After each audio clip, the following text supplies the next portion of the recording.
Havendo número legal, invocando a proteção de Deus, declaro aberta a nossa sessão deste dia 5 de abril, para julgamento dos processos cujos advogados se inscreveram para sustentação oral. Pela ordem, eu chamo o processo 204, agravo do instrumento da minha relatoria, processo 080-6530. Doutor Judson Solano. Bom dia. Bom dia, doutor presidente. Judson. Presente. Vossa Excelência fala pela parte agravante. Isso. Tem a palavra por até 15 minutos regimentais. Obrigado, Excelência. Bom dia, excelentíssimo presidente, doutor Amauri, demais componentes dessa Câmara, doutora Maria Neise, doutor Amica Maia, serventuários e colegas advogados aqui presentes. Excelência, vou ser bem sucinto nesse agravo de instrumento.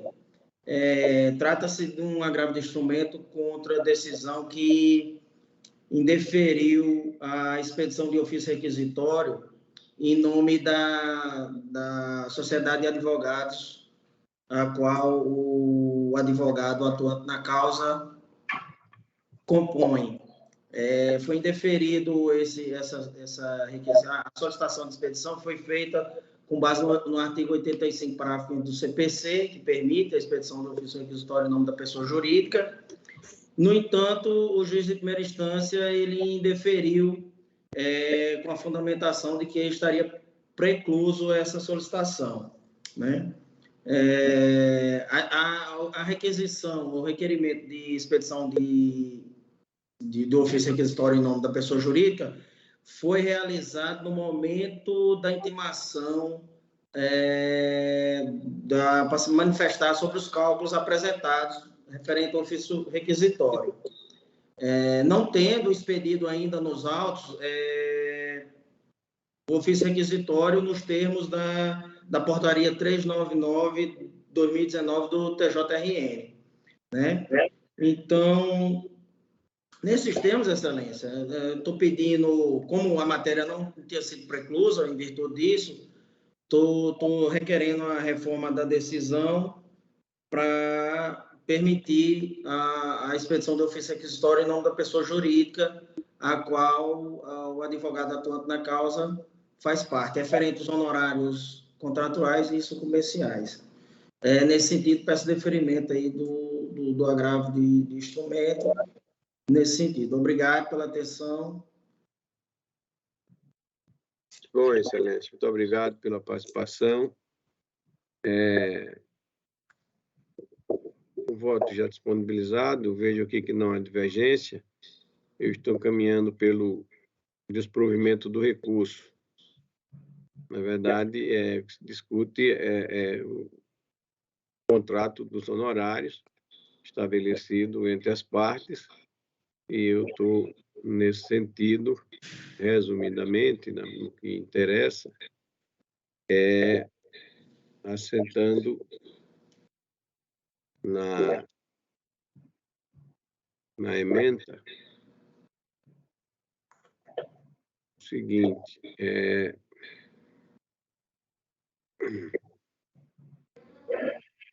constitucional, processo civil, agravo de instrumento, cumprimento de sentença de honorário advocatício, pedido para inspeção de RPV apenas em nome de um dos advogados do escritório de advocacia, delegação de atuação exclusiva, impossibilidade, contrato de honorários firmado entre contratante e 3 outros advogados, existência de prova de vício no pacto, manutenção da decisão agravada, recurso conhecido e desprovido. Assim como estou votando, não há divergência, proclamado, então, a unanimidade. Bom, na sequência, processo 208, não sei se já foi comunicado, mas não está em mesa da minha relatoria. O desembargador João, evidentemente, não poderão ser julgados. Eu chamo o 212 da nossa pauta, da relatoria da doutora Neise, processo 080-7323. Doutora Gisele Rocha da Silva, se encontra presente. Doutora Gisele, bom dia. Bom dia. Vossa Excelência fala pelos agravantes. Pelos agravantes. Doutora Neise, processo em mesa. Processo em mesa, Excelência, eu estou encaminhando, dando provimento ao recurso. Obrigada. Então, ok, não há divergência, dispensada a sustentação, proclamado, então, provido o recurso à unanimidade nos termos do voto da relatora. Muito obrigada, bom dia. Obrigado, doutora Gisele. O 214, também da doutora Neise, eu agravo do instrumento 081 0467, doutor Lucinaldo Alves. Esse processo está em mesa, doutora Neise? Está em mesa, Excelência. 214. É o 214, um agravo do instrumento. Está em mesa. Doutor Lucinaldo se encontra presente? Lucinaldo não se encontra. O 215, também da doutora Neise, agravo do instrumento 081 1290, doutor Marcos Paulo. Se encontra? Doutor Marcos Paulo. Está em mesa, Excelência. Fala pela parte agravante, clínica oral médica. Parece que não se encontra. Apenas para proclamar, desprovido do recurso. 217, doutora Neise, apelação civil 0001645. Doutora Miriam Ludmila. Se encontra? Fala pela parte apelante, não se encontra. Está em mesa. Provido o recurso, não é isso, doutora Neise? Provido o recurso. 218, doutora Neise ainda, apelação civil 080 0615, doutora Graziela Abreu Nazário. Doutora Graziela. Não se encontra, doutora Graziela. 220, doutora Neise ainda, apelação civil 080 2171, doutora Maria Clara Damião de Negreiros. Está presente, doutora Maria Clara, estou vendo aqui na tela. Vossa Excelência fala pela parte apelada, doutora Maria Clara. Isso. Em mesa o processo? Está em mesa, Excelência. 220. E eu estou dando provimento parcial ao recurso. Doutora Maria Clara fará uso da palavra? Sim. Tem a palavra até 15 minutos, doutora. Bom dia a todos. Gostaria de cumprimentá-los na pessoa da doutora Maria Neise. A priori, eu vou fazer um breve relato do processo. Trata-se de uma ação ordinária interposta pela empresa TCPAV, Tecnologia em Construção e Pavimentação, contra o município de Natal, com o objetivo de receber o pagamento referente à diferença equivalente ao reajuste econômico-financeiro do contrato administrativo número 2 de 2016, celebrado com a CEMOV. A TCPAV, em primeiro grau, requereu a condenação do município de Natal ao pagamento da quantia de R$ 1.017.225,51, decorrente do reajuste deste contrato administrativo. Este pedido ele foi julgado procedente em primeiro grau. Importante mencionar alguns fatos antes de prosseguir. Acerca do certame licitatório. Este ocorreu no dia 17 de fevereiro de 2016, sendo essa a data da proposta de preços. E mesmo após, excelências, os devidos procedimentos legais, somente em 15 de agosto de 2016 ocorreu a assinatura do contrato, ou seja, 6 meses após o certame, houve a assinatura do contrato por culpa exclusiva da administração pública. Também é importante mencionar que a empresa TCPAV cumpriu com todas as suas obrigações referentes ao contrato, como foi atestado pela própria Secretaria CEMOV, em documentos juntados aos autos. Ainda é importante destacar que no dia 17 de fevereiro de 2017, completou exatos 12 meses após a data da proposta. Então, pela periodicidade anual prevista na Lei 8666 e na Constituição Federal, está explícito que, a partir dessa data, a TCPAV tem o direito ao reajuste de preços, como bem destacou o juiz de primeiro grau. Peço licença para ler um trecho da sentença, que diz: a revisão do contrato administrativo deve obedecer à periodicidade anual nos termos do parágrafo 1º, artigo 3º da Lei 10.192 de 2001, com data base do reajuste contratual a partir da data limite para apresentação da proposta ou do orçamento a que esta se referir. Fecha aspas. Excelências, a empresa TCPAV tentou garantir o seu direito ao reajuste contratual exaustivamente pela via administrativa, não obtendo êxito, apesar das inúmeras tentativas, como restou comprovado em sede inicial, com diversos pedidos de reajustamento juntados aos autos, não obteve êxito. Por este motivo, por óbvio, recorreu ao judiciário. Essa é disso, sabemos todos, que a não concessão do direito constitucional do reequilíbrio econômico-financeiro do contrato administrativo, ele resulta no enriquecimento ilícito do poder público, o que é proibido no nosso ordenamento jurídico. É importante frisar que em momento oportuno, em sede de primeiro grau, o município ofereceu contestação. Na contestação, ele suscitou tão somente a necessidade de realização de perícia, sem ter contestado nenhum fato da inicial. Nenhum fato foi contestado. Em momento nenhum, o município disse que não devia esse valor à empresa. O juiz de primeiro grau ainda deu oportunidade ao município esclarecer o objetivo específico da perícia pleiteada, e o prazo decaiu sem que o município se manifestasse nesse sentido. Em resumo, em síntese, o município não contestou nenhum valor devido. Desculpe a redundância, mas é para ficar bem claro. Após comprovado o direito da TCPAV, diante de todo o acervo probatório apresentado, o juiz julgou procedente, como já dito, o pedido, condenando o ora apelante, o município de Natal, ao pagamento do reajuste do contrato.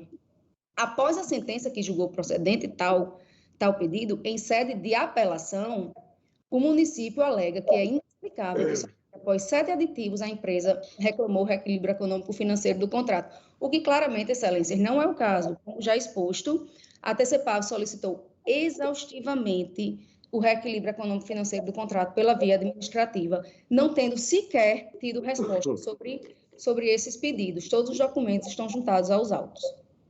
E destaca-se ainda, novamente, que não houve impugnação acerca dos valores devidos. O reajuste, como sabemos, é apenas e tão somente a recomposição do valor da moeda. Ele é um dever e não a discricionariedade do poder público. E a sua não concessão seja o enriquecimento ilícito da administração. E frisa-se ainda que não existe benefício ao particular, uma vez que, na medida do reajuste de preço, tem natureza similar à da correção monetária. Este é o entendimento do Tribunal Regional da 5ª Região. Eu peço licença para ler aqui um parágrafo da apelação civil 0806-813, dígito 4 de 2016, que diz o seguinte, abre aspas, visando a preservação do valor real inicialmente contratado, é um direito do particular que deve ser observado, ainda que inexista previsão editalícia ou contratual. Neste contexto, a garantia da preservação do equilíbrio econômico-financeiro prevalece em face da vinculação dos termos do instrumento convocatório e do contrato, hipótese em que, diante da necessidade de recomposição do equilíbrio econômico-financeiro decorrente das sucessivas prorrogações do contrato firmado entre as partes, o reajuste de preços contratados consiste em direito a ser reconhecido em face da empresa autora, sob pena de enriquecimento ilícito da contratante. Neste mesmo sentido, são alguns dos julgados deste mesmo tribunal, a exemplo da apelação civil 080-6739, dígito 92 de 2019, julgado em 16 de 12 de 2021 da 2ª Câmara Civil, gabinete do doutor desembargador Virgílio Macedo.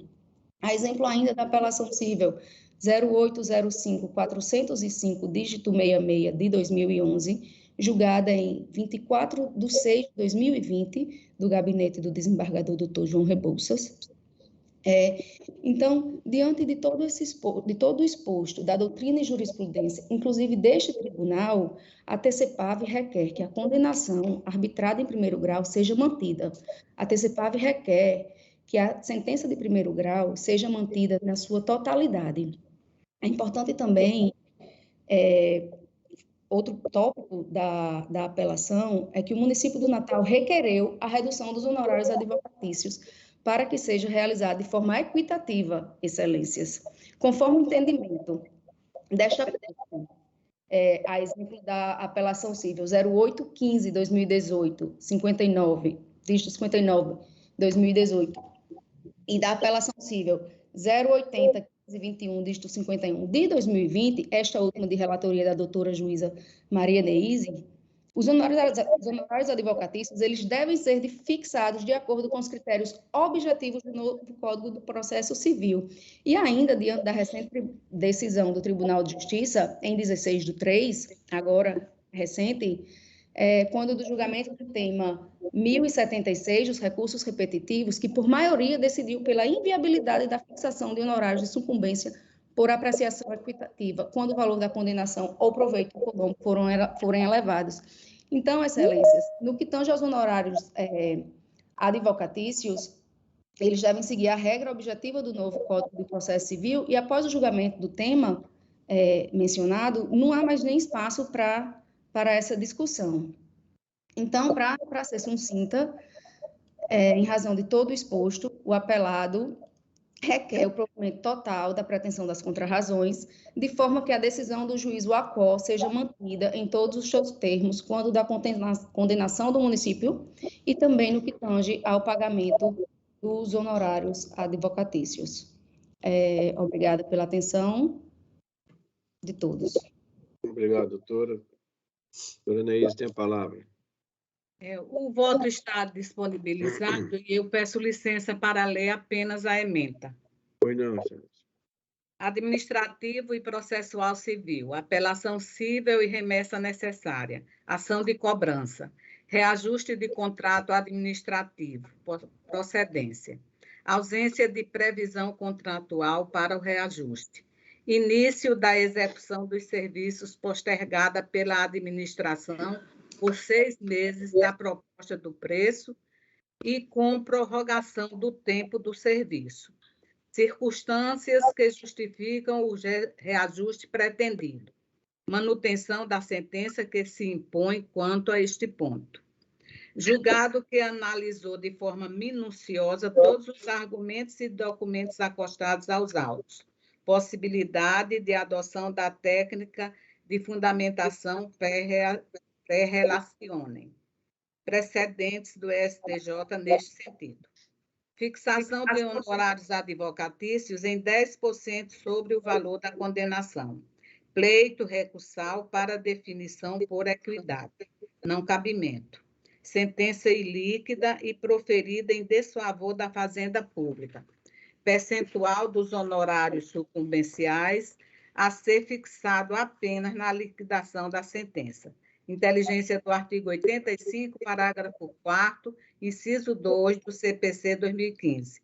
Conhecimento e desprovimento do apelo. Conhecimento e provimento parcial da remessa necessária. É essa a ementa do meu voto, excelências. Pois não, doutora Neise, sem divergência, proclamo, então, a unanimidade. Apenas os honorários foram fixados em 10%, né? E na oportunidade que será isso discutido na liquidação de sentença, não é? Exatamente. Afastada, portanto, a questão da equidade, conforme defendido na tribuna, não é isso? Exato. Obrigada, senhores. Nada. 222, também da relatoria da doutora Neise, a apelação civil 080-5063, doutor Marcos Vinícius Barreto. Enquanto presente, falará pela apelante e apelada também o doutor Felipe Secoto Campos. Encontram presentes? Não vejo aqui na tela. Seguimos, então, 226, apelação civil 081-5162, doutora Neise, relatora, doutora Maria Emília Gonçalves de Rueda, fala pela apelada, se encontra presente. Doutora Maria Emília, não se encontra. O seguinte, 228, apelação civil 081-5347, doutor Aldo Medeiros Filho e o doutor Júlio Solano, representando o apelante e apelado. Doutor Aldo já vejo presente. Doutor Júlio Se eu não me engano, foi o primeiro que fez sustentação, não é? Acho Sim. que tirou-se da Estou sala. presente, Excelência. Doutor Júlio presente. Então, em mesa o processo, doutora Neise. Está em mesa, Excelência. Eu passo a palavra, então, ao doutor Aldo Medeiros, para falar pela parte apelante. Tem 15 minutos, doutor Aldo. Bom dia. Bom dia, Excelência, desembargadores Amauri, desembargador Amilcar, desembargadora Maria Neise, ilustre representante do Ministério Público, meus colegas aqui presentes. Estou aqui na função de representar o escritório, representando o Sindicato dos Policiais Civis e Servidores de Segurança Pública. Trata o caso de um contrato existente entre o sindicato e um corpo de 4 profissionais de direito, sua assessoria jurídica. Esse contrato previa o atendimento jurídico aos filiados e a assistência à assessoria jurídica ao sindicato.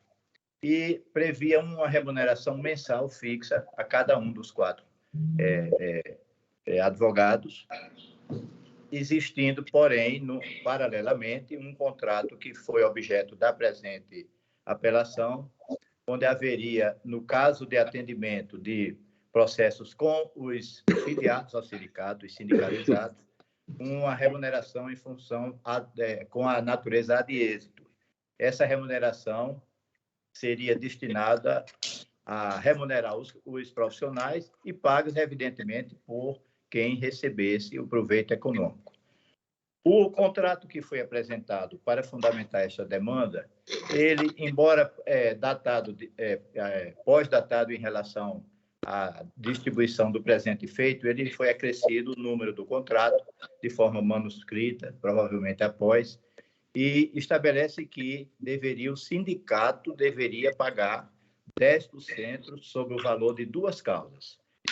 Uma causa que seria uma obrigação de fazer uma ação coletiva e outra causa seria um mandado de segurança. O valor da causa do mandado de segurança foi fixado em R$1.000 e o valor da causa coletiva foi fixado inicialmente, foi indicada por R$42.700.000, 10% daria, portanto, R$4 milhões, mas, posteriormente, no decorrer do processo, que ainda tramita, este processo, essa ação coletiva, não transitou em julgado, houve uma redução, primeiro para reconhecer que eram 4 advogados, portanto, o autor só poderia reclamar 1/4 do valor. E, em segundo lugar, foi reduzido também de forma, no decorrer da instrução, para R$97 mil, de forma que há uma absoluta incerteza sobre o valor desse processo que foi proposto como execução. Então, é preciso primeiro destacar entre os 7 pontos, Excelências, que nós destacamos neste recurso, inicialmente que houve um julgamento extra petita, porque é muito claro o pedido inicial que fixa o valor da causa como objeto da demanda. E, apesar disso, houve uma sentença judicial que julgou a execução, estabelecendo 10%, mas sobre o proveito econômico, que não consta do pedido inicial. Então, esse primeiro ponto demonstra um julgamento extra petito levantado neste recurso. Segundo ponto é que houve um cerceamento de defesa evidente, porque durante o processo, o trâmite do processo, foi demonstrado que havia absolutamente incerteza quanto ao valor. Além disso, o contrato que deu margem a essa proposta de execução dizia que haveria a dívida de valor se houvesse rescisão sem justa causa. Então, havia necessidade de se apurar o valor e se apurar se houve justa causa ou não na rescisão. E, em margem de agravo de instrumento, este ponto foi indicado. A ilustre relatora indicou que havia necessidade de prova, mas a juíza de primeiro grau julgou o processo sem permitir a possibilidade dessa defesa. Então, há também um cerceamento de defesa apontado neste recurso. Terceiro ponto é a configuração da inexistência de título executivo. Nós não sabemos o valor da causa definitivo, Nós não sabemos se será feito como foi pedido inicialmente, em relação ao valor da causa fixado na inicial, ou da forma como foi reduzido pelo juízo da ação coletiva, ou ainda se será valor da causa ou proveito econômico, como acresceu o julgamento de primeiro grau. Então, há uma absoluta falta de configuração de título executivo, de forma que esta demanda não poderia ser enfrentada como execução, mas teria que ter um momento para a sua instrução, e isso também não foi considerado no julgamento de primeiro grau.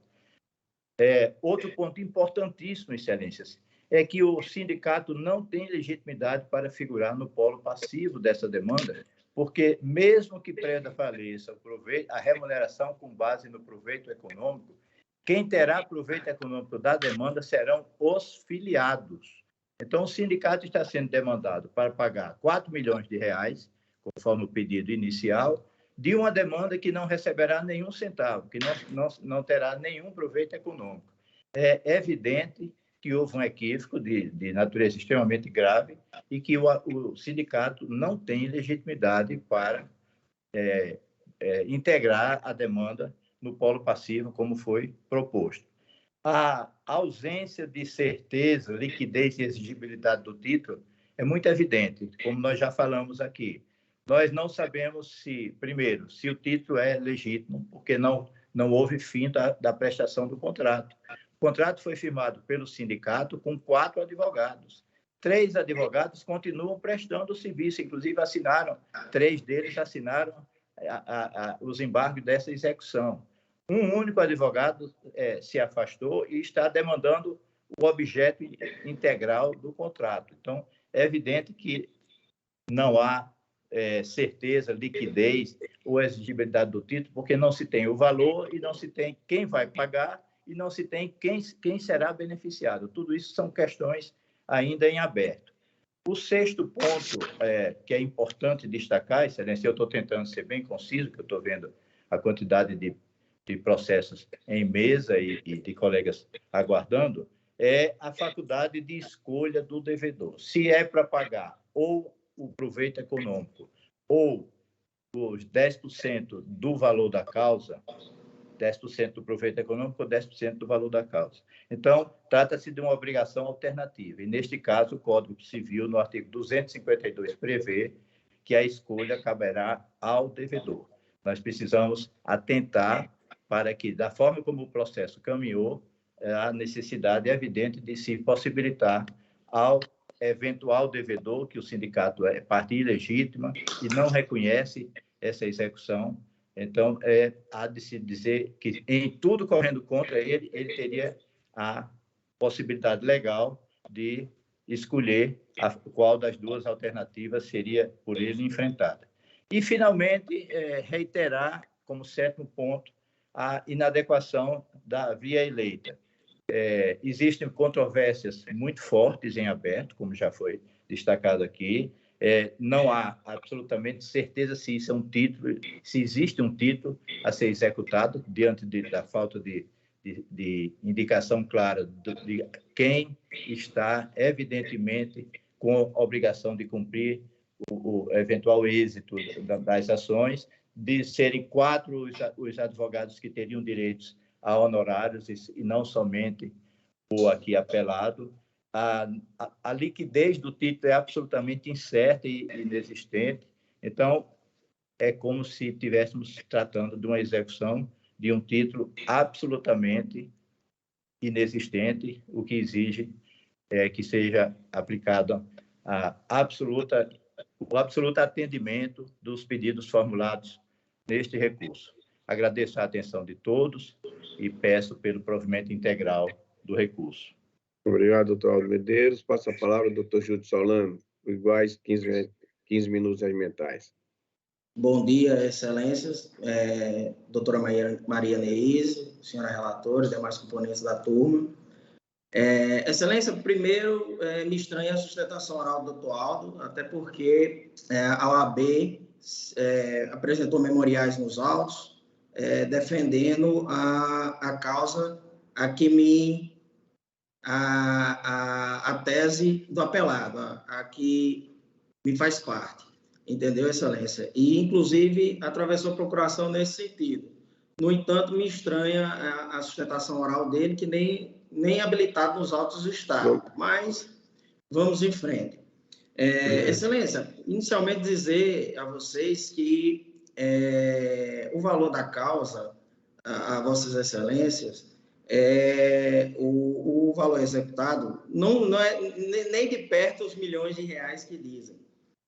Na verdade, o que foi deferido em primeira instância foi apenas 2,5% dos honorários contratuais previstos, né? Conforme foi deferido nos embargos de execução.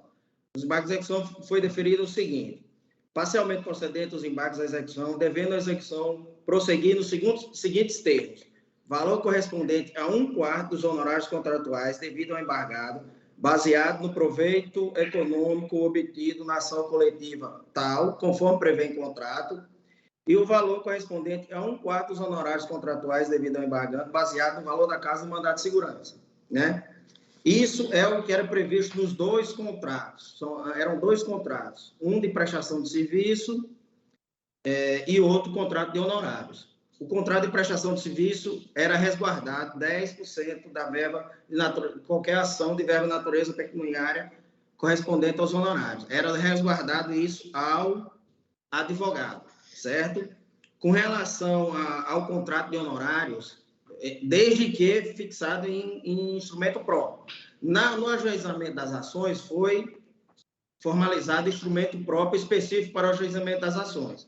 Esse que também resguardava 10% dos honorários, certo? No entanto, no momento da execução, a juíza de primeira instância, ao julgar, ela só deu 2,5% dos honorários do proveito econômico envolvido, tanto na ação coletiva, como 2,5% correspondente ao proveito, ao valor da causa do mandato de segurança. Então, o valor da causa, a ação coletiva, foi reduzida foi recalculada pela Secretaria de Administração, não é 42 milhões, ficou em torno de 10 milhões, 10% de 10 milhões, 1 milhão de honorários, por 2,5% em torno de 200 mil reais. Esse é o valor real que se está cobrando na execução, né?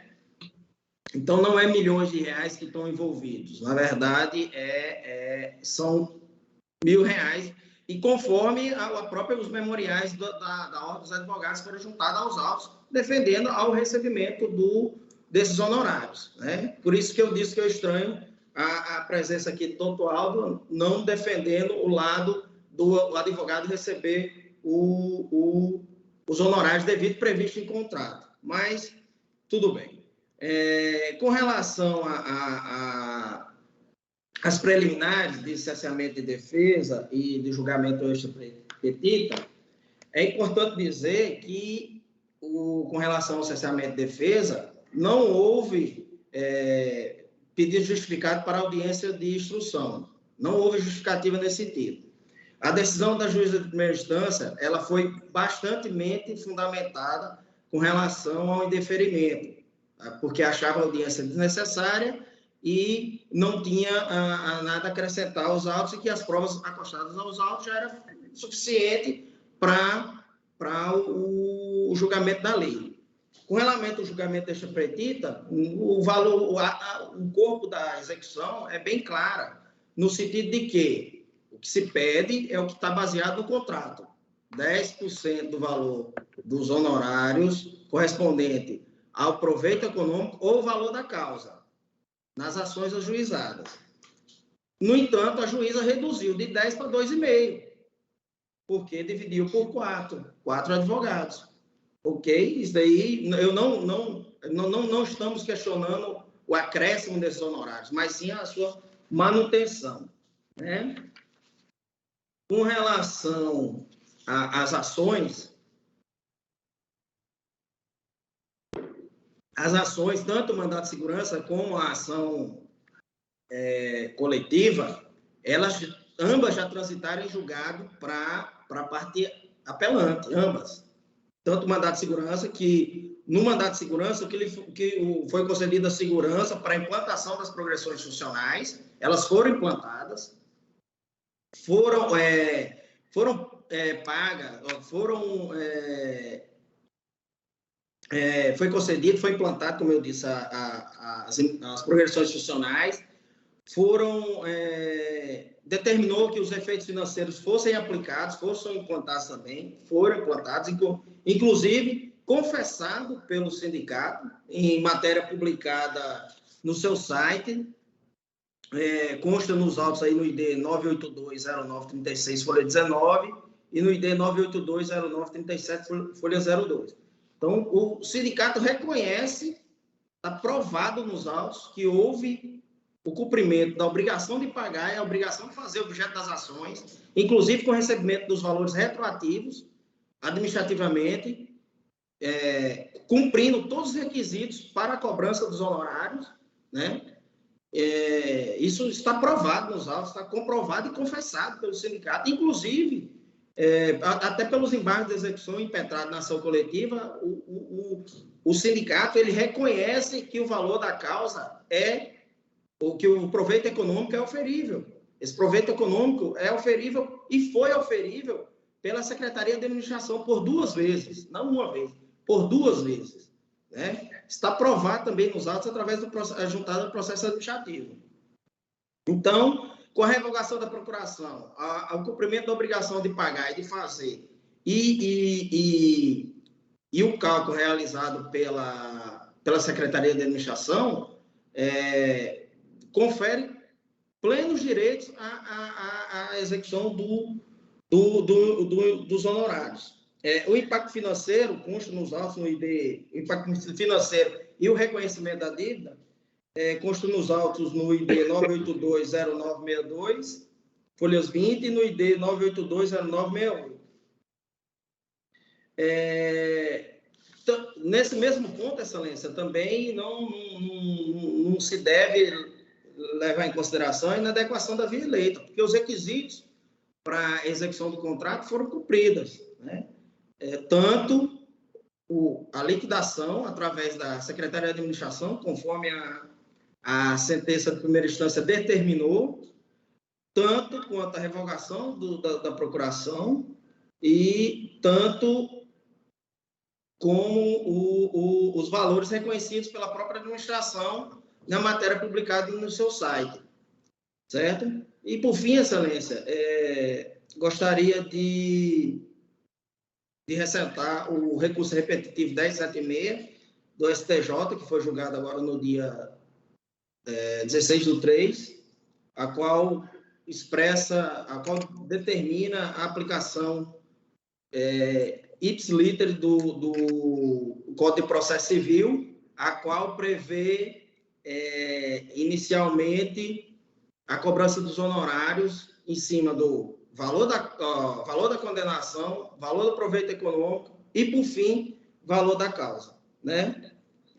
Gostaria de agradecer a atenção de todos e, por fim, gostaria de que a presente apelação fosse improvida, conforme até a própria OAB-RN defendeu nos autos através dos memoriais juntados aos autos no dia 29 de março agora. 29 de março, não, desculpa, no dia 18 de março. Então, é nesse sentido, e pela vasta documentação juntada aos autos, só ressaltando que o valor patrimonial da LIDE somente seria impossível de calcular se fossem ações de matérias ambientais ou algumas ações de direito de família. Então, as ações que prevê proveito econômico de cobrança de diferença salarial, não cabe, plenamente cabível o cálculo do valor patrimonial da ação. Agradeço a atenção de todos. Obrigado. Doutor Solano. Pela ordem, só como eu fui citado em função do meu papel de presidente da OAB, eu queria fazer um rápido esclarecimento. Pois não, doutor. o doutor Jutz, ele requereu assistência da OAB, encaminhou um e-mail com os dados do processo e a assessoria jurídica da OAB não estava advertida de que havia também um pedido de um dos outros 4 advogados.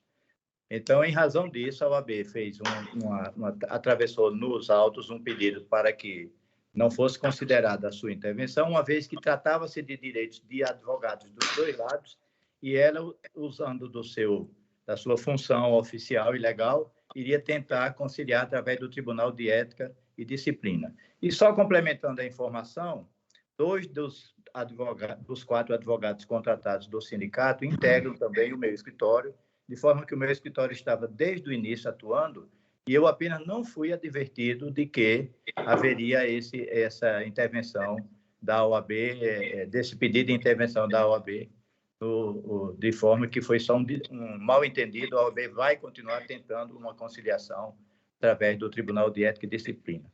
Então, a minha função aqui é do escritório, que está na ação desde o início, através de 2 dos 4 advogados, e não tem qualquer ligação direta com a OAB. Apenas esse esclarecimento, agradeço. Pois não. Doutor Mauri, não vamos estabelecer, doutor Solano, não vamos estabelecer discussões paralelas aqui, extra-autos, tá bom? Encerramos essas discussões, encerramos os debates, vou passar a palavra à relatora para proferir o seu voto. Doutora Neís, com a palavra. Embora o voto esteja disponibilizado, eu acho necessário ler o voto integralmente ou parte dele. E peço permissão para isso. Fica à vontade, doutora Neís. Presentes os requisitos de admissibilidade, conheço o apelo. No caso em análise, a resignação consiste no acolhimento da pretensão executória do apelado de perceber honorários advocatícios acordados em contrato que o apelante considera não ser líquido, certo e exigível, bem como pela base do cálculo de incidência do percentual ali previsto ter se modificado do valor da causa para o proveito econômico a ser aferido, passando de R$ 95.700 para R$ 4.352.613,39. De início, seria preciso analisar o pedido de concessão da justiça gratuita do apelado, porém, considero imprescindível a prévia análise do mérito do presente apelo para aferir se ele tem direito ou não a este benefício, tendo em vista que, como ele mesmo justifica seu pleito, o que afastaria a possibilidade dele arcar com as despesas processuais seria o vultoso valor da causa, de modo que depende da definição do mesmo para saber se, de fato, as eventuais despesas seriam capazes de prejudicar o sustento do apelado e de sua família. Antes de adentrarmos ao mérito propriamente da demanda, faz necessário decidir sobre as prejudiciais de mérito suscitadas pelo apelante. Inicialmente, o sindicato recorrente pugna pela nulidade da sentença apelada, por entender que o julgamento foi extra ou ultra petita, devido aos pedidos acostados à exordial, ratificados na emenda inicial determinada judicialmente, terem sido a execução de 10% do valor da causa atribuído aos processos de números tais e tais, enquanto que o juízo ACO analisou o pleito como se fosse de 1/4 do proveito econômico deste primeiro, no caso da ação coletiva, mantendo o valor da causa como base de cálculo apenas para o segundo, que é um mandato de segurança. A princípio, o apelante parecia ter razão. Contudo, verifiquei que o ajuizamento da execução em questão se deu em 6 de 11 de 2018 e somente posteriormente, ou seja, em 13 de 12 de 2018, houve a redução do valor da causa da referida ação coletiva de R$ 4.352.613,39 R$ 95.700 para R$ 95.700, quando da sentença nela proferida. Por essa razão, é perfeitamente possível ser modificado o parâmetro inicialmente requerido para a cobrança pleiteada, haja vista que a causa de pedido de qualquer forma fundamentaram-se em cláusula contratual que prevê 10% do valor da causa ou do proveito econômico. Quanto ao alegado cerceamento de defesa, entendo que, igualmente, não merece acolhimento. É que o pedido de realização de audiência de instrução foi indeferido de forma motivada, em face do juízo à corte ter considerado suficientes as provas documentais colacionadas aos autos para dirimir a lide, com o que eu concordo. Isso porque a pretensão do apelante com a oitiva de testemunhas era provar a liquidez, aliás, a iliquidez e a inexigibilidade do título objeto da execução. E estas questões são perfeitamente aferíveis pelos documentos acostados aos autos. Com efeito, o Código de Processo Civil destaca no seu artigo 370, parágrafo único, que, ao conduzir a instrução processual, pode o magistrado, em decisão fundamentada, indeferir as diligências inúteis ou meramente protelatórias, competindo nos termos do dispositivo seguinte, apreciar os elementos de provas carreados aos autos e, de forma motivada, indicar as razões de seu convencimento e o que ocorreu no presente caso. Em situações semelhantes, esta Corte de Justiça já se pronunciou nesse mesmo sentido. Se não vejamos a decisão dessa própria relatora,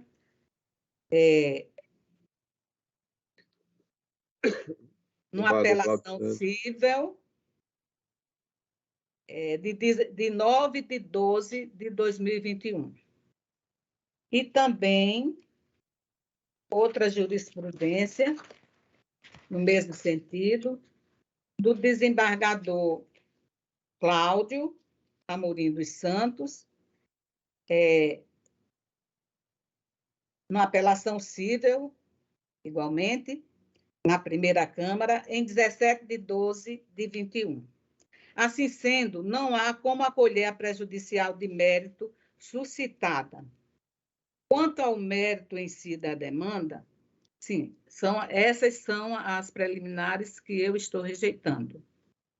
Pois não, excelência, não há destaque nem discordância em relação à matéria. Assim sendo, não há como acolher, conforme já foi dito.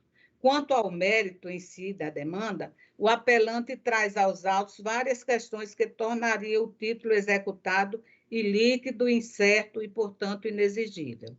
O primeiro de seus argumentos diz respeito ao fato de, segundo ele, o apelado não ter atendido à determinação judicial de emendar a inicial da execução, o que não concordo, pois, embora ele tenha enfatizado que mantinha o seu entendimento e que faria jus ao montante total dos honorários contratuais, ao invés de 1/4 determinado pela magistrada, ele emendou a inicial, mesmo que para satisfazer somente a ordem judicial, deixando para o mérito a análise do que defende. Outro sim, não há que se conhecer como bis in idem a cobrança conjunta de honorários fixos e mensais pela prestação de serviços gerais advocatícios e assessoria jurídica, os acordados no contrato executado, resultantes especificamente dos resultados das demandas ali informadas, pois eles possuem natureza e origem distintas. O apelante alega ainda, como causa da iliquidez e inexigibilidade do contrato executado, a ausência de demonstração do cumprimento de todos os requisitos dispostos em sua cláusula 6ª para torná-lo vencido e exigível.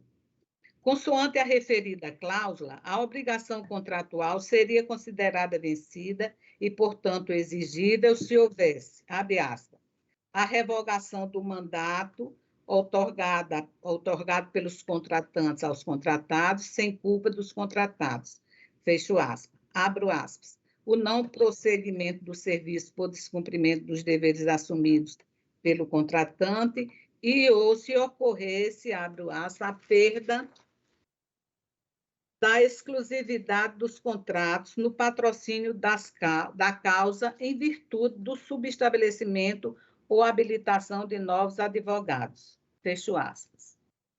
A questão aqui a ser dirimida é se a intenção dos contratantes era a inserção de uma conjunção inexistente e ou, o que pode ser interpretado pela própria análise da possibilidade ou não da ocorrência conjunta das mencionadas hipóteses rescisórias. Ora, se houve a revogação do mandato, não teria como ocorrer em conjunto a perda da exclusividade, já que a destituição dos poderes seria total e não parcial, como ocorreria no caso de subestabelecimento com reserva de poderes, quando implicaria apenas na mencionada perda da exclusividade. Diferente igualmente da situação que ensejaria a execução do contrato, se o serviço fosse encerrado por descumprimento contratual por parte do sindicato contratante, situação que não ensejaria revogação, e sim renúncia por parte dos advogados contratados. Portanto, não há como acolher a tese do apelante que, para ser exigível, teria que ocorrer as situações acima descritas concomitantemente. Quanto à base de cálculo a incidir o percentual dos honorários contratuais, esta questão foi objeto de reforma promovida pelo juiz Acó na sentença apelada, o qual passou a entender que seria devido sobre o proveito econômico obtido na ação coletiva a ser liquidado, o que, inclusive, segundo o apelante, teria tornado o título inexigível, abro aspas, por não possuir certeza e liquidez nos valores atribuídos e alicerçados ao contrato de honorários advocatícios ora executado, fecho aspas, pois teria tornado controverso o valor do título executado. Relativamente a essa mudança, entendo que assiste razão ao recorrente, não no sentido de reconhecer a iliquidez do título, haja vista que na liquidação poderia se encontrar o valor, mas sim para a incidência voltar a ser sobre 100 salários mínimos, que à época equivaleria a R$ 95.700, conforme definido pelo magistrado sentenciante da ação coletiva. É que, ao analisar profundamente o instrumento contratual executado, verifico que ele se trata de um contrato genérico, que deve ser interpretado e adaptado de acordo com o tipo de demanda a ser inserida posteriormente em suas linhas em branco da cláusula primeira, como foi feito. Por essa razão, devido à causa em questão, ação coletiva, ter como intuito o reconhecimento do direito a progressões dos policiais civis, não vejo como a base de cálculo seu proveito econômico, tendo em vista que, de fato, o ganho pecuniário não seria destinado ao sindicato contratante, e sim aos seus filiados, sendo mais adaptável para o caso o valor da causa a ser corretamente definido de acordo com a complexidade da demanda, atendendo aos princípios da proporcionalidade e razoabilidade, como fez aquele magistrado. Se não vejamos, abro aspas, por essas razões, reduz o valor da causa para R$ 95.700, equivalente a 100 salários mínimos vigentes, por não se tratar de valor exorbitante e que atende aos limites da razoabilidade e proporcionalidade. Fecho aspas. Concordo com o apelante que este não é o momento de definir o valor da causa de acordo com o que, supostamente, cada um dos servidores faria jus de diferença salarial decorrente do novo enquadramento remuneratório proveniente das implantações das progressões, tanto por não serem eles os contratantes do contrato executado, como por este parâmetro ser o indicado para a fase de cumprimento de sentença por parte de cada um dos beneficiados, de forma individualizada, conforme entendimento consagrado na súmula 345 do Superior Tribunal de Justiça em verbis. abro aspas, são devidos honorários advocatícios pela Fazenda Pública nas execuções individuais de sentença proferida em ações coletivas, ainda que não embargadas, fecho aspas. Essa circunstância também fez parte dos argumentos externados na sentença da ação coletiva como justificativa para a mudança da base de cálculo, se não vejamos, abro aspas, não bastasse tudo isso, há de se considerar ainda que em eventuais execuções individuais da presente sentença será realizado novo pagamento de honorários advocatícios, nos termos do enunciado da súmula número 345 do Superior Tribunal de Justiça, calculado sobre o real proveito que será obtido. Fecho aspas. Inclusive, aquele Tribunal Superior vem se pronunciando no sentido de o sindicato sequer poder cobrar de seus filiados os honorários contratuais que venham a ter assumido sozinho, como na hipótese em análise. Reforçando aqui a minha interpretação de que, para esse tipo de demanda, não seria adequado definir o proveito econômico por eles obtido como base para a cobrança aqui pretendida, até porque o sindicato não teria como ressarcir-se do valor pago, que, ressalte-se, representaria o montante de R$ 4.352.613,39. Vejamos alguns dos precedentes acima mencionados. Processual, embargo de declaração no agravo interno, em recurso especial, execução individual de sentença coletiva, honorários contratuais firmados com o sindicato, retenção pelo escritório de advocacia, ausência de autorização dos filiados, impossibilidade, omissão, inexistência, embargo de declaração rejeitados. Ainda no que importa aqui nesse mesmo julgado.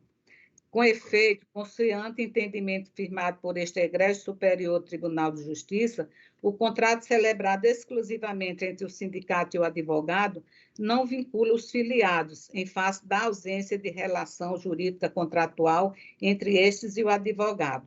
E ainda, a retenção sobre o montante da condenação do que lhe cabe por força de honorários contratuais só é permitida com a apresentação do contrato celebrado com cada um dos filiados, nos termos do artigo 22, parágrafo 4º da Lei 8.906/1994, ou ainda com a autorização deles para tanto.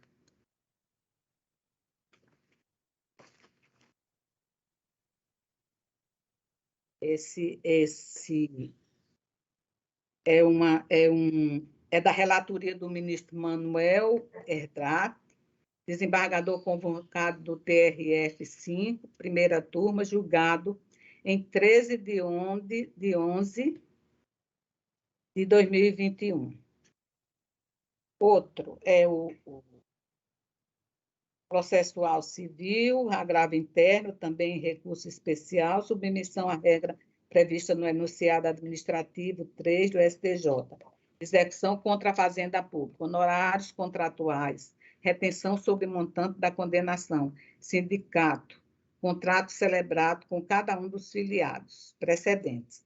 O que interessa, ainda que seja ampla a legitimação extraordinária do sindicato para a defesa de direitos e interesses dos integrantes da categoria que representa, a retenção sobre o montante da condenação do que lhe cabe por força de honorários contratuais só é permitida com a apresentação do contrato celebrado com cada um dos filiados, nos termos do artigo 22, parágrafo 4º da Lei 8.906/1994. Esse RESP é da relatoria da ministra Assucete Magalhães, da segunda turma, julgada em 24 de 8 de 21. Assim sendo, acolho a pretensão recursal do apelante para que a porcentagem devida ao apelado a título de honorários advocatícios contratuais seja sobre o valor da causa determinado na sentença proferida no âmbito da ação coletiva ou seja, sobre 100 salários mínimos vigentes. Considero ainda prudente e acertada a ordem de emenda inicial advinda do juízo ACO para o pedido inicial se limitar a 1/4 dos 10% acordado entre as partes, tendo em vista que o contrato executado possui como contratados 4 advogados, nele não havendo qualquer ressalva de exclusividade a qualquer deles, mesmo que somente um viesse a acompanhar sozinho o trâmite da demanda a que ele se referencia. Questiona também o recorrente se a execução seria a via adequada para a cobrança pretendida, tendo em vista que o mandato do advogado apelado foi revogado antes de encerrada a causa, circunstância esta que não lhe daria o direito à totalidade dos honorários assegurados contratualmente, necessitando, pois, de um arbitramento que não seria possível em sede de execução. Ocorre que, consoante se observa dos autos digitais da ação coletiva em referência, o advogado apelado acompanhou todo o desenrolar do processo.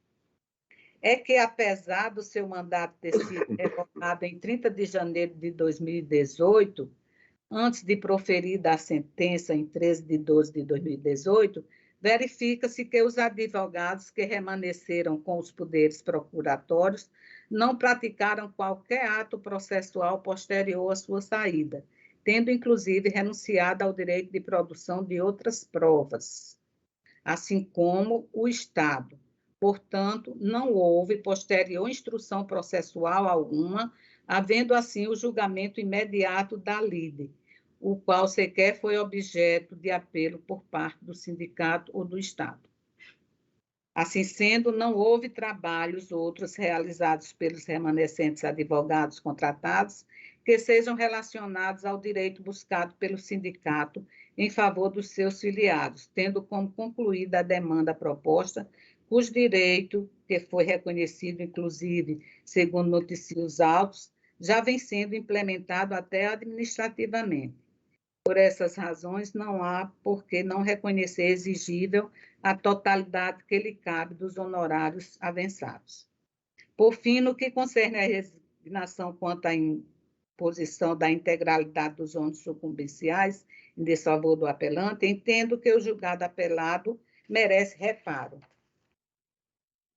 Isso porque, de fato, os pleitos do apelado não foram inteiramente acolhidos, tanto por ter sido reconhecido o direito a apenas 1/4 do valor pretendido, como também pela base de cálculo objeto de sua emenda inicial ter sido reduzida a partir da reforma aqui empreendida. Sendo assim, reconheço a sucumbência recíproca, pelo que passo a determinar que o executado ora apelante arque com 80% dos ônus sucumbenciais, cabendo os outros 20% restantes ao apelado, o qual não logrou êxito em comprovar a hipossuficiência necessária para arcar com as despesas processuais que resultarão da causa que passou a ter como valor R$ 95.700. Ante o exposto, dou parcial provimento ao apelo interposto, no sentido de reformar a sentença apelada para que os honorários advocatícios contratuais, considerados como devidos relativos à ação coletiva, sejam equivalentes a 1/4 de 10% do valor da causa determinado na sentença nela proferida, ou seja, incidam sobre 100 salários mínimos vigentes.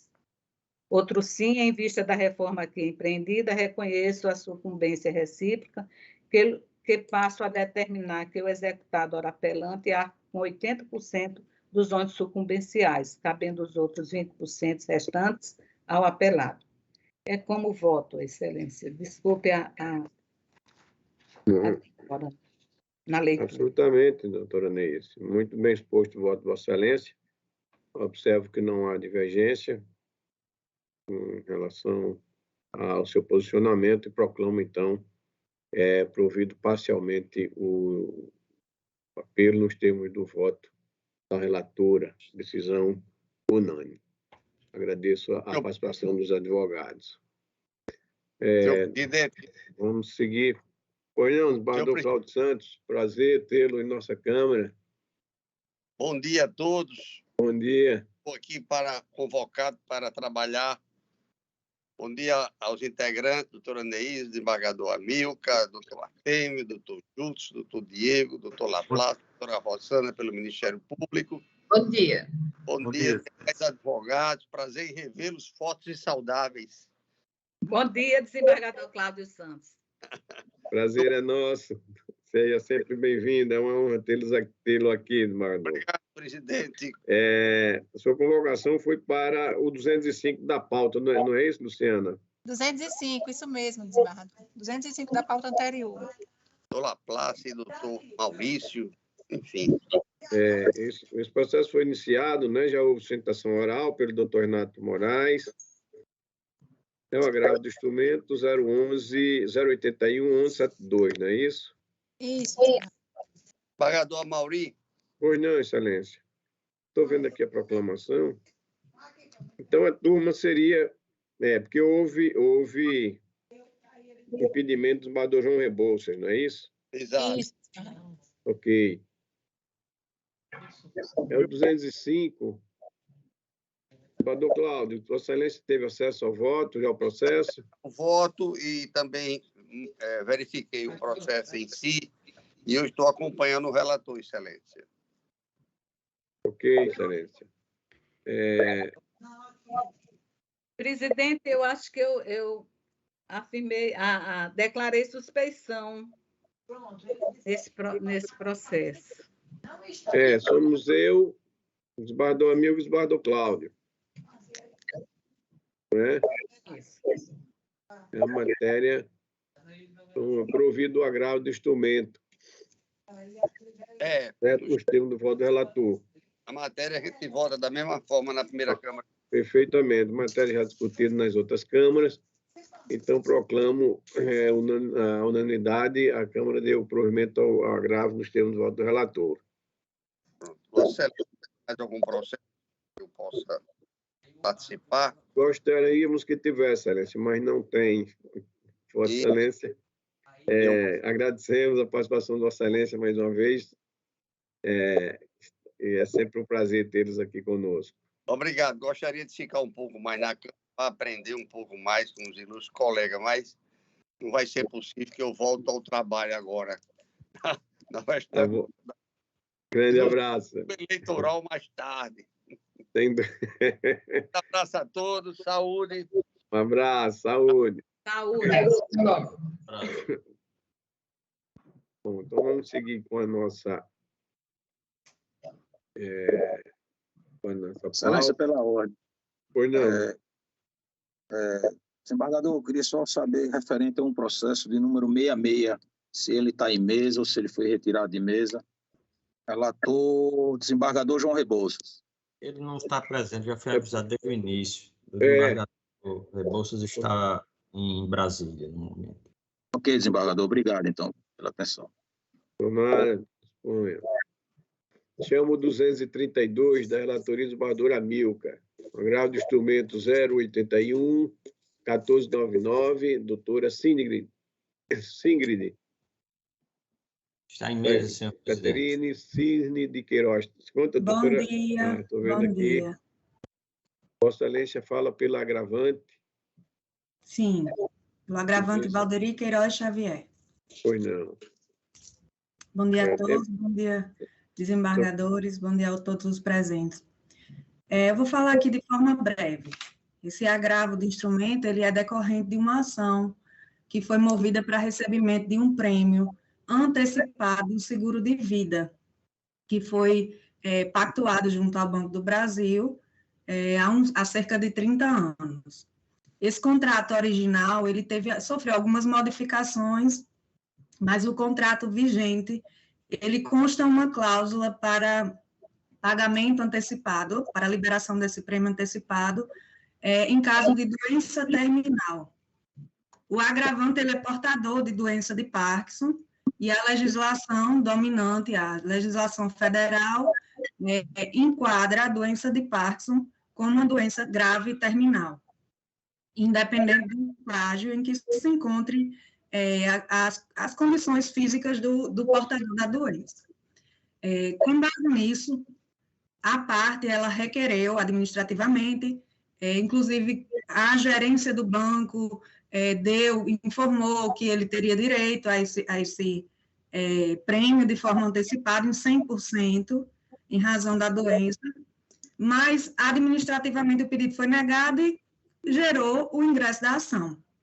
Liminarmente, foi solicitado que esses descontos que são realizados diretamente na conta do agravante fossem suspensos, porque ele já se encontra numa situação de debilidade realmente física, apesar de não estar se encontrando em estágio terminal, né, de forma vegetativa, numa cama, ele se encontra ainda vivo, goza de certa altivez, né, de certa atitude, mas não goza de capacidade, né? Ele hoje é deficiente, já não está numa situação de leve da doença, já está bem avançada, e esse pedido liminar do juiz foi indeferido com base em um laudo que ele verificou, foram juntados diversos laudos no processo que mostram de forma robusta que ele é portador da doença, que a doença está evoluindo progressivamente, como toda doença de Parkinson, incurável, progressiva e, infelizmente, sem cura, né? A tendência é que seja cada vez pior e mais incapacitante. E aí, o juiz de origem, ele julgou, indeferiu essa liminar com base num laudo de 2018, que nós mesmos juntamos, e que dizia que ele tinha capacidade na época de dirigir e que o estágio da doença estava leve, né? Na época ele se encontrava nessa situação. E segundo ele, estaria conflituoso com o laudo mais recente que deu amparo ao pedido para recebimento antecipado do prêmio, que ele entendeu que era algo muito discrepante e até solicitou uma perícia para comprovar realmente a situação. O fato é que o pedido, ele se ampara em matéria de direito, né? Nós não estamos questionando o estágio em que se encontra a doença.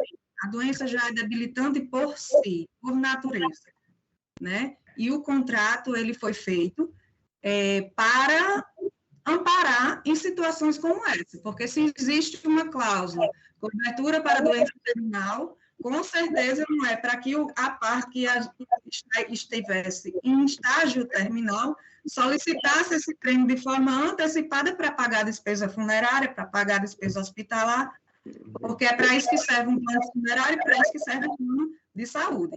Nós estamos diante de um prêmio de seguro de vida. E se existe essa cláusula, era para beneficiá-lo no restante de sua vida, para que ele tivesse um resto de vida digno, né? O espírito do contrato é esse. Então, doutores, eu gostaria só de relembrar e trazer isso para que fosse observado o espírito do contrato, porque aqui a gente não está discutindo mérito, não, porque é matéria de direito. O contrato está lá, a gente sabe que a interpretação dos contratos deve ser de benefício para o consumidor, né? Até porque esse contrato foi pactuado durante a juventude da parte, né? Quando ele nem pensava em ter uma doença, de ficar incapacitado, mas já pensava na possibilidade de um dia precisar utilizar dele, né? E agora que ele precisa e que ele não tem recursos para se manter, que ele precisa parar de pagar o seguro, porque é o direito dele, né? Ele está tendo o seu direito negado. Então, o pedido do agravo de instrumento é esse, para reconsiderar essa suspensão, para realmente efetivar a suspensão dos descontos realizados na conta bancária, para que ele possa, enfim, usufruir posteriormente, com a decisão definitiva, receber o seu prêmio de forma antecipada e poder gozar de um restinho de dignidade que tem, né, diante de um problema desse. Peço a reconsideração dos doutores para que tenhamos uma decisão favorável. Eu agradeço. Obrigado, doutora Singrid. O relator tem a palavra. Senhor presidente, com relação à seriedade e gravidade da doença de Parkinson, não há o que se comentar. Entretanto, a doença de Parkinson é uma doença degenerativa gradativa.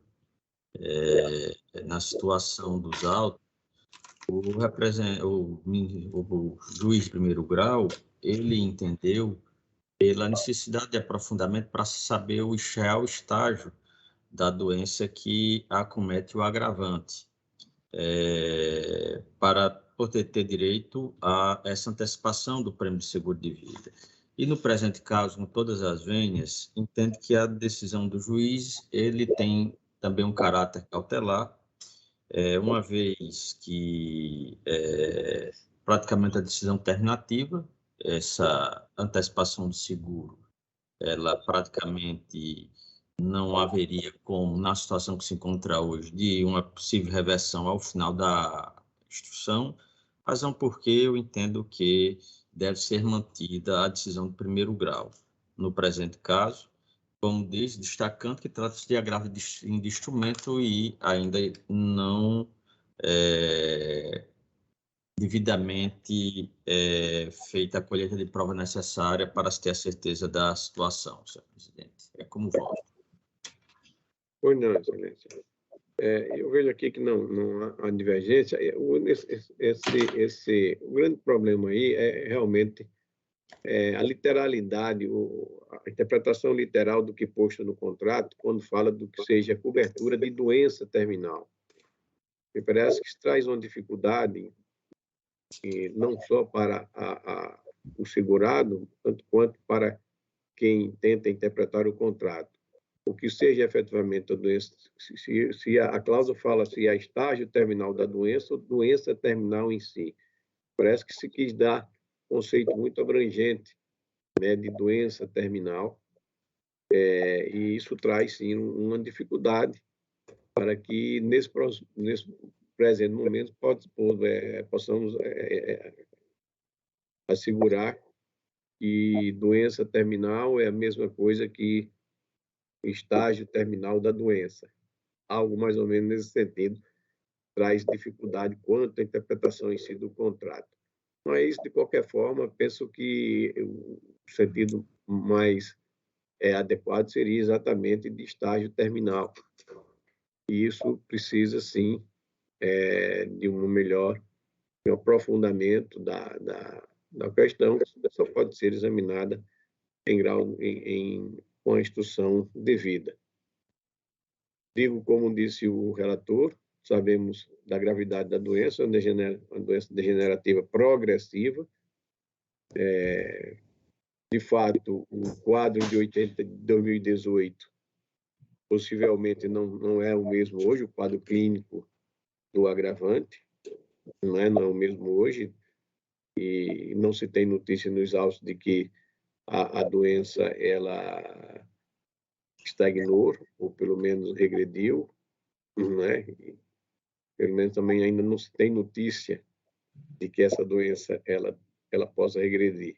Mas, enfim, penso que a matéria precisa, sim, uma instrução para que se examine efetivamente o estágio em que se encontra o paciente. Com isso, estou acompanhando o relator. A doutora Neise também já votou, inclusive, né? Já anunciou o voto. Mantém o voto. Proclamo, então, a unanimidade. Seguimos, então, aqui com as sustentações. Agradeço a doutora Sigrid. Pois não, doutor Hugo? Acredito que o meu processo é o 223 da pauta e é um pedido de vista. Já teve sustentação, foi pedido vista por Vossa Excelência. Gostaria de saber se vai ser julgado hoje. Não, hoje não, Excelência. Tudo bem, muito obrigado. Obrigado, eu trarei oportunamente, viu? Estou no processo para examinar. É o 223, não é isso? Perfeito, é isso. 223. Okay. Bom, na sequência... Obrigado. Doutora Neise, agravo de instrumento, é o 112. 081 34 32, doutora Marisa Rodrigues de Almeida, se encontra presente? Doutora Marisa Almeida, não se encontra. o 63 da minha relatoria, apelação 084-8632, doutora Auranice Alves de Lima e Silva. Também não se encontra presente. Estou vendo o nome da doutora Auranice aqui, senhor Tá. presidente. Doutora Auranice Alves. Vossa Excelência fala pela parte apelada, é isso? Isso. Porque aqui eu estou desprovendo o recurso, Excelência. Não há destaque.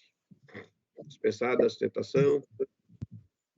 Sim, obrigada. Nada, obrigado pela participação também. Proclamado, então, desprovido o recurso nos termos do voto do relator. O 114, agravo de instrumento 081-3544, doutor Artêmio, se encontra presente, doutora Neise, relatora.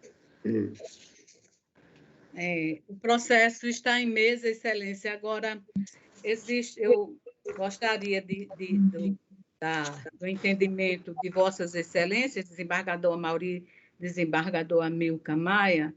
Esse processo é um agravo de instrumento em que foi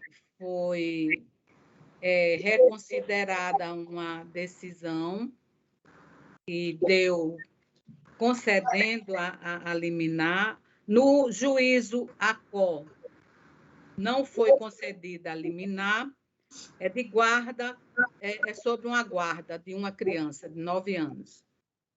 E foi reconsiderada essa decisão, e hoje o processo já está pautado já com a decisão do agravo, do método do agravo.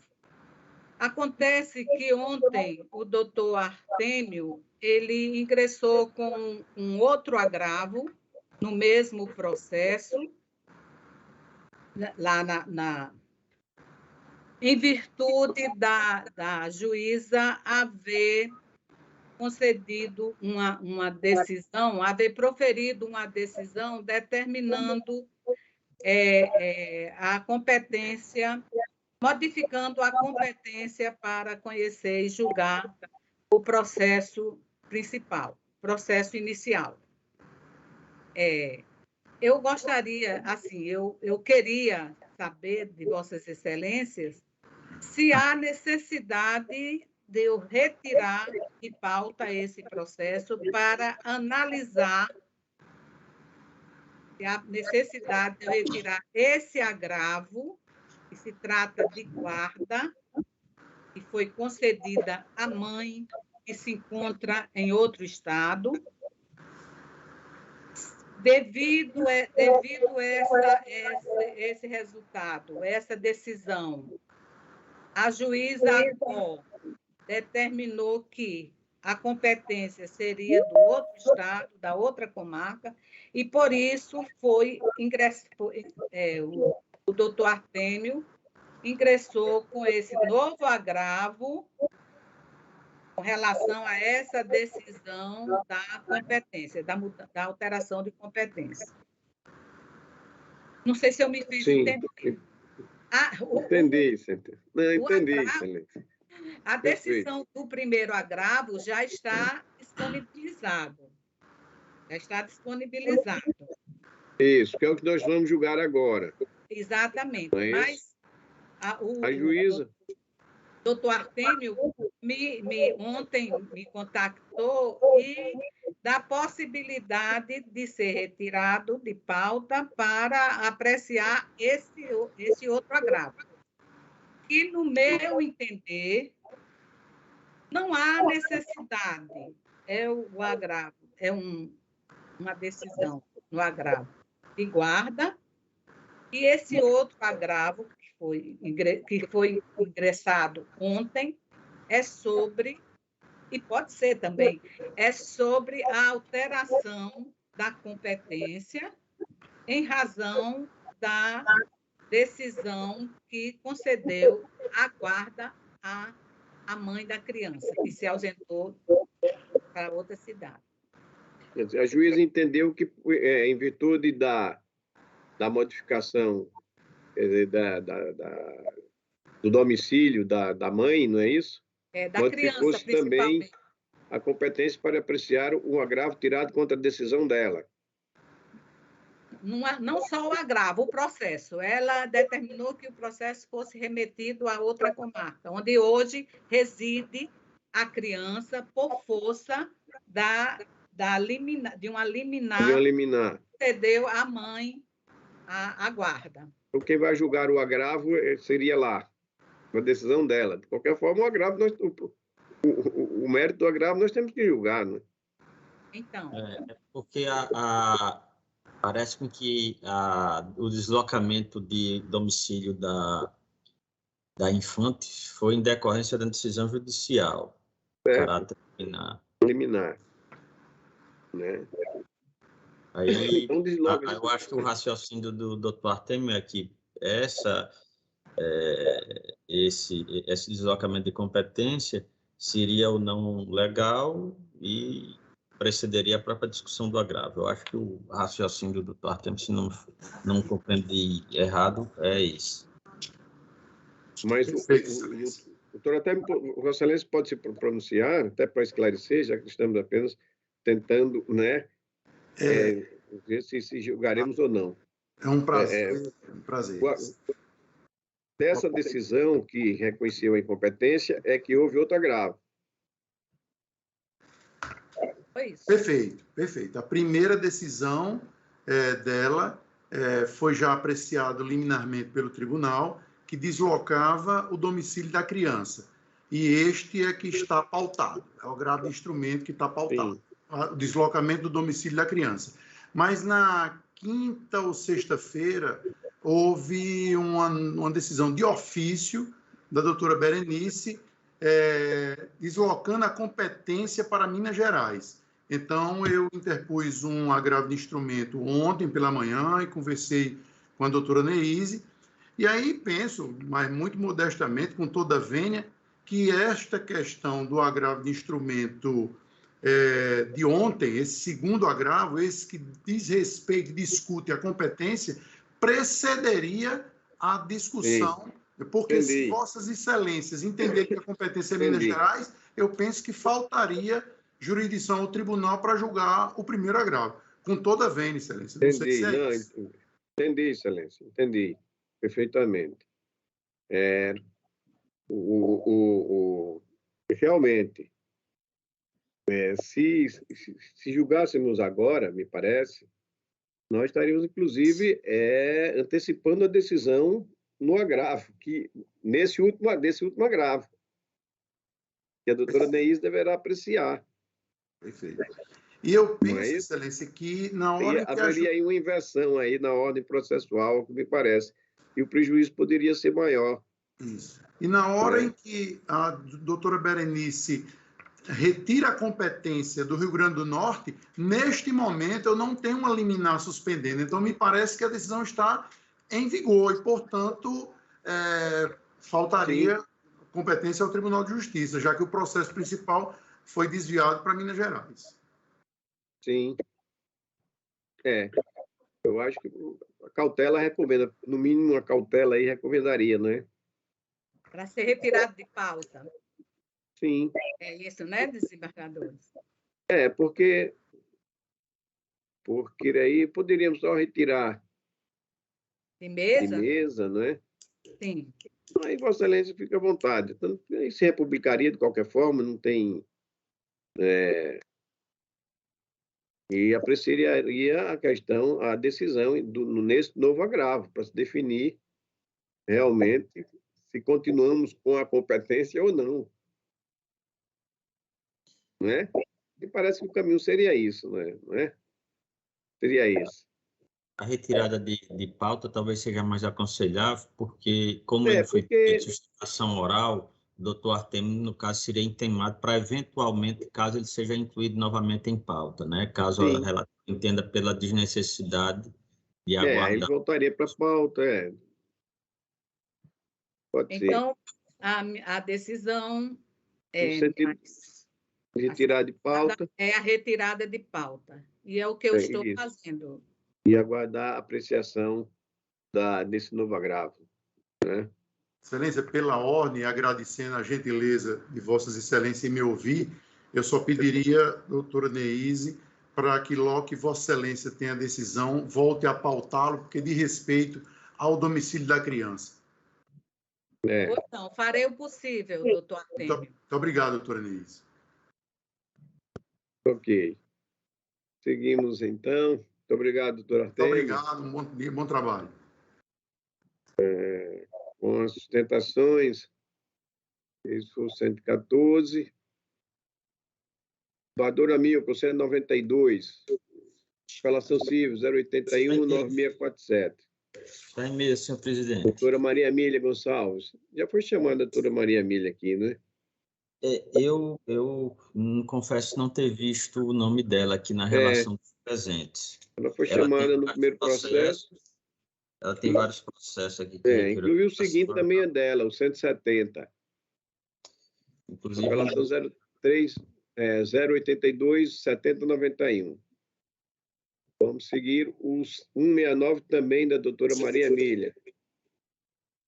Apelação 080, 4020. 201 também da doutora Maria Emília. Apelação com remessa necessária, 080, 81, 72. Todos relatoria desembargadora Amilcar. Então, estão indo para a sessão virtual. Para a sessão virtual. Por fim, o 130 da relatoria da doutora Neise. Doutora Hanna Macedo, apelação civil 080, 1212. Doutora Hanna Macedo se encontra? Parece que não. Não havia aqui na relação. Não se encontra. E assim encerramos, né, os processos, a exceção dos processos do Mador João, né, que ficarão para a próxima pauta. Não há mais processos para julgamento. Declaro, portanto, encerrada a nossa sessão na ordem jurisdicional. Vamos seguir com a ordem administrativa. Excelência, eu tenho um processo que eu pedi vista na sessão passada. Sim. E eu estou trazendo já o meu voto vista, acompanhando o relator. Ok. Da minha relatoria, desembargador Amauri. Qual é o processo?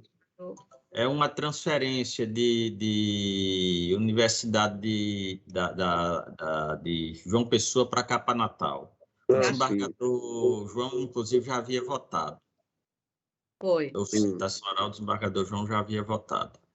Como o desembargador Amilcar assim, disse que poderia haver algo que pudesse modificar o entendimento, eu realmente busquei, pesquisei, mas não encontrei nada que alterasse aquele entendimento. Então, meu voto, eu estou acompanhando. Ok. E eu também o faço da mesma forma. Um julgamento unânime. Mais alguma coisa na ordem jurisdicional? Bom, na ordem administrativa, alguém falou? Os pedidos de vista do senhor, o senhor não trouxe não, né? Não. Tá certo. Não. E tem alguns que foram pedidos com a presença do desembargador João, que era quem votava na turma. Então, precisa... Bom, então, na ordem administrativa, com muito prazer, eu quero aqui dar os votos de boas-vindas à doutora Rossana Sudário. Prazer é sempre meu estar aqui com os senhores, com a doutora Neise. Estávamos conversando no começo, né? Eu estava com saudade, inclusive, de participar das sessões. É sempre um prazer renovado estar com os senhores. Obrigado, doutora. É sempre uma alegria também, uma honra tê-la aqui conosco nos nossos julgamentos. Excelência, sem dúvida nenhuma, engrandece a nossa Câmara. Eu agradeço. Proponho aqui a moção de congratulações às senhoras Maria de Luz Medeiros de Albuquerque, esposa do doutor Gilson, do desembargador Gilson, e A dona Yara Lúcia Bezerra da Cunha Alencar, esposa do embargador Caio Alencar, pelas passagens dos seus natalícios, nos dias 7, a doutora Maria de Lourdes, e dia 15, dona Yara, do corrente mês. Todos de acordo? De acordo. Ainda o nosso querido colega e amigo, o Manuel dos Santos, aniversário que ocorrerá agora já ocorreu 29 de abril, né?